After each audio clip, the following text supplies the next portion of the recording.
Hey guys, we got a 1999 Chevy Blazer here. Same as the Jimmy Bravada. S10, Sonoma, all same setup. 4.3 liter V6. We've got our brake lines leaking right down there. If you can see the wetness, that's all wet underneath these flexible brake hoses. And we are leaking from that hold down. See if we can get an angle on it. Right there, there's a nut. Ooh, right there. And a clamp that's holding down our front brake lines. And that's where it's leaking. They love to rot out on those clamps. So right here we got the feed to our rear brakes right here. That comes up, goes to the ABS pump right here. The other lower one down there, in between the on the outsides of the sensor, that's your front brake feed. And then we got this line right here. These are 3/16 lines, and this line is a little bit bigger, 1/4 inch. That feeds to your rear brake line. You can see it's kind of rusty and coiled down there. And then we got our front left and our front rights right here. Let's see if we can track down which one goes where.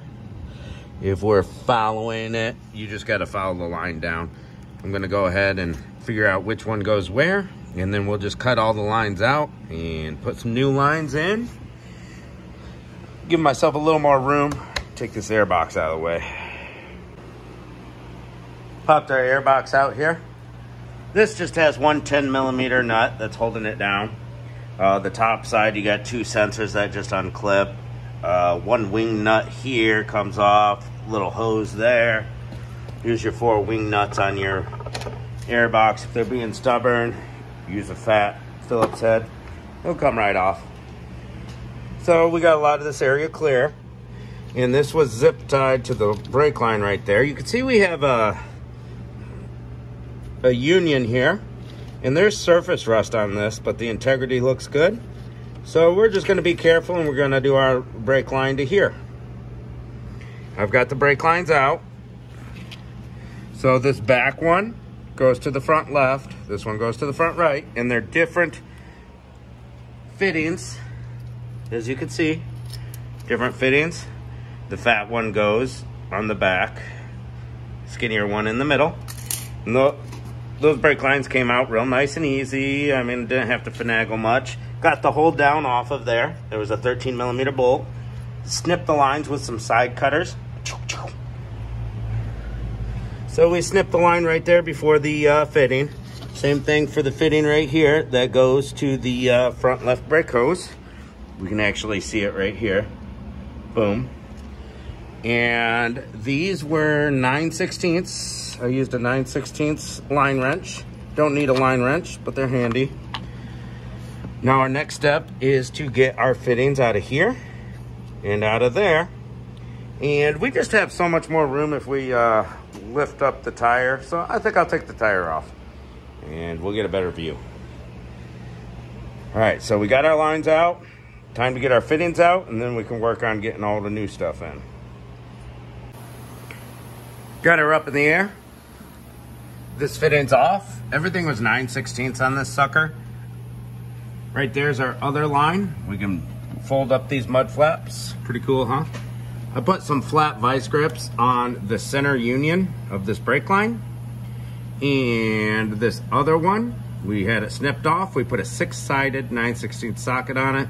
Works like a charm. Use 6-sided, guys. It's just better. All right. This came right out, no worries. Now we're gonna fabricate our own lines. We're gonna take these fittings and clean them up. We'll put them on the wire wheel, and you'll see they'll look like brand new again. Wire wheel, and then we'll drill a 3/16 drill bit straight down the middle. And it'll be like a brand new fitting, and we'll be able to reuse it. I keep line on my walls here.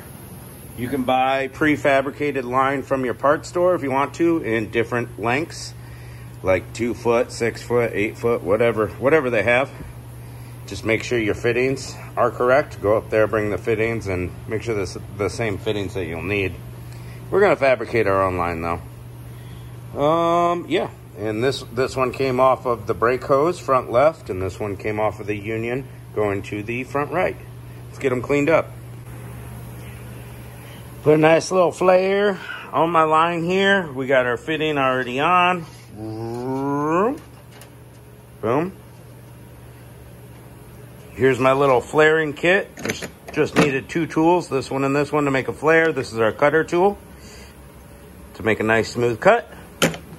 I'm gonna start with this front left.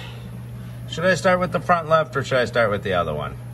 I don't know, it doesn't really matter. Let's start with this front left to the hose here. And what I'm gonna do is I'm gonna lower the vehicle down, put the line in from the top, connect it right here. And now that those fittings are clean, a 14mm fits on them perfect. And then we're gonna bend our line. It bends really easy when you're using the copper nickel stuff. The copper nickel alloy stuff, it doesn't rot out, it doesn't rust. So it's pretty cool. It flares really easily, it bends really easily without kinking. So we'll go ahead and get that started in here and then route how we wanna route up to the ABS pump. We got her connected down there. See, connected. Big thing to remember when you're doing brake lines, don't cross thread. All right, we got our line cutter here. We're gonna cut this line. Just keep on turning until it cuts. Give it a little tighten every now and then. And that line will be about the perfect length for where we wanna run this. Boom. And we got our fat fitting ready to go. That's gonna go in there. So we gotta cut this line, put the fitting on, flare it, and then connect it to it.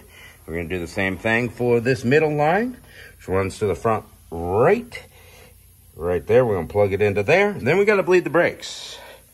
And these bleeder screws are about rotted off.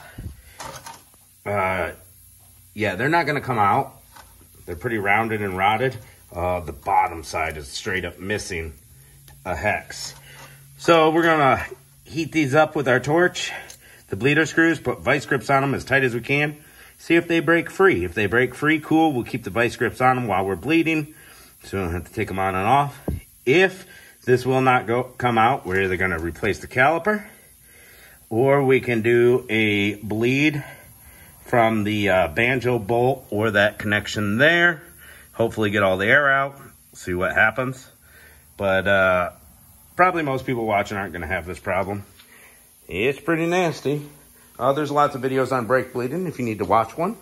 A couple different ways to do it. I've got a scan tool that does brake bleeding for me. Hit the button.